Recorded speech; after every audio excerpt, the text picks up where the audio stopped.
can hear that drilling, just do me a favor and pretend that you can't, because they've been doing this for like an hour. What are they doing? I don't know.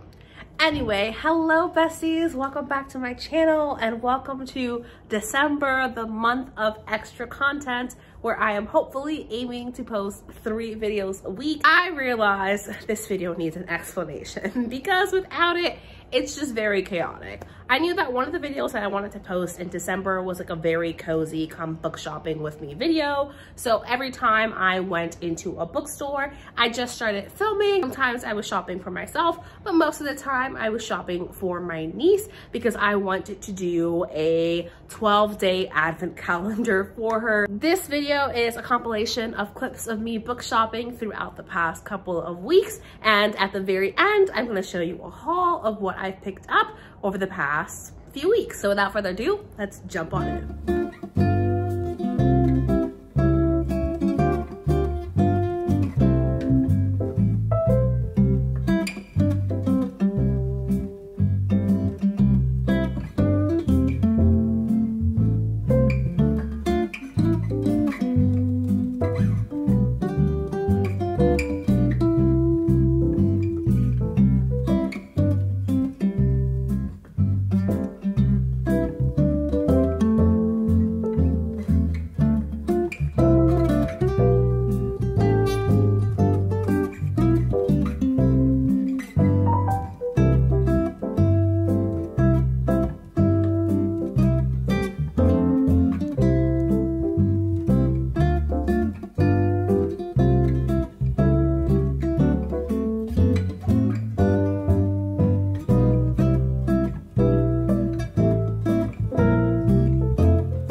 When I tell you that I have a Santa sack of books, I am not kidding. I have a Santa sack of books. As I mentioned in the intro, I've just been shopping here and there for books for my nieces for the advent calendar that I want to do for her, a 12-day advent calendar. I'm filming this video specifically because I need to wrap these before she sees them. I'm going to adjust you just because I feel like you're a little bit high up. I'm going to go through and show you what I've picked up for the past couple of weeks. I knew that specifically with how I book shop, most of the books that I get are about $1. $5 at the absolute most, so 12 days of books was going to be a relatively inexpensive thing for me to do, but still a really fun time for my niece to unwrap and just have something special to look forward to every day. There's no particular order to this. I'm just gonna pull out the books from the sack. And I'm not gonna tell you what they're all about because this video will be really long and annoying for me to do that, and I don't want to. The first book I picked up for $1 from Book Off was Trice 6 Venom. This is a sapphic bully romance. I also picked up Not Meant to Be. I have no idea what this is about, but the cover and like the whole romance premise of it makes me feel like it's something that she might enjoy. For reference, she really loved the Twisted Love series by Anna Huang, so I feel like she likes a little bit of dark romance, something a little bit taboo, so I put that in for her. Context, she's 17, just so you know. I picked up Every Summer After by Carly Fortune. I have no idea what this is about, but it was a popular release last year, and I know she's a book talk girly. In 5 years, as a little bit of a taste test, also of romance, but with a lot more emotional depth. Considering her reading interest, I figured she might enjoy the more emotional aspects of this story. Stay sexy and don't get murdered. I still haven't decided if I'm gonna give this to her or I'm gonna give this to myself. I don't listen to the podcast, but I saw this for, it says $2, but it was 75% off, so I really paid like 75 cents for it.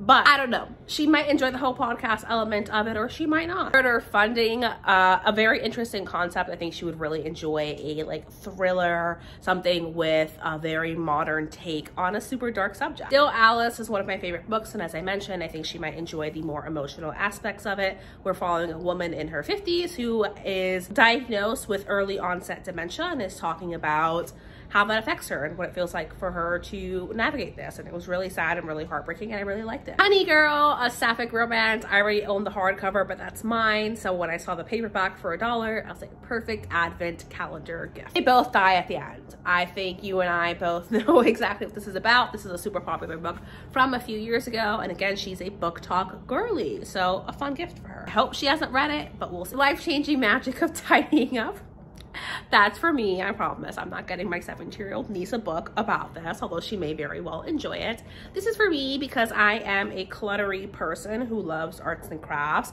I recently just decluttered my entire wardrobe, and I would love to do that with my entire house. Not minimalism, but perhaps not keeping everything that I own. The Book Thief takes place in World War II with death as a narrator, following this young girl who is stealing books because she wants to learn how to read. She enjoys books and the Nazis are taking them and burning them. I really loved this book so much. I remember it made me cry, and I think she would enjoy the emotional nature of this book. Common theme here. That puts us at day 10 of her advent calendar, so we have a few books left. Kim Ji-young, born 1982, is a book I picked up for myself. Besties, this book was 75 cents. You bet your ass when I saw it, I was like, oop, and a gift for me. And the final two books for her, which very selfishly, I will tell you, one of them I really want to keep, but I won't, but I really want to. So if she doesn't like it, you know who you are. I won't say your name for privacy reasons, but if you are my niece and this gift was for you, if you don't like this book, can you just give it back to me? So the book is Reckless Girls by Rachel Hawkins. This is one of the expensive books I picked up. Expensive, meaning that I paid $5.50 for it in comparison to the $1.75 books that I picked up. Reckless Girl by Rachel Hawkins is one of my favorite books. It's such a fast-paced like thriller of this couple who takes these young women to this island where nobody wants to take them. Somebody else is there and shit quickly goes wrong, and I think she would have a lot of fun with this because she really enjoyed A Good Girl's Guide to Murder, and I think she would just also have the same amount of fun with this. But again, if you don't like it, give it back. I wanted to sit on my 5-star shelf over here, even though it was 4 stars. And then the final one, which I feel like is very coming of age, teenage drama, something that she could probably relate to, is Anna K. Anna K is a retelling of Anna Karenina. It's the story of this young Asian socialite in New York City, I think, and she's just talking about her life and the things that she is going through, and I think she would really enjoy this. This was the second expensive book on my list. Again, expensive. It was $5.50. And then a book I picked up for myself, which you will be seeing very shortly in the Goodreads Choice Awards video, is The 7-Year Slip by Ashley Poston. This is a story of a woman who inherits an apartment from her great aunt, where her aunt tells her something magical happens. She walks in, there is a man living there, but he's living there in the past 7 years ago, and they fall in love, and I've heard very good things about this. So besties, that brings us to the end of this video. As always, thank you so much for watching. I hope that you did enjoy it, and I will see you the day after tomorrow.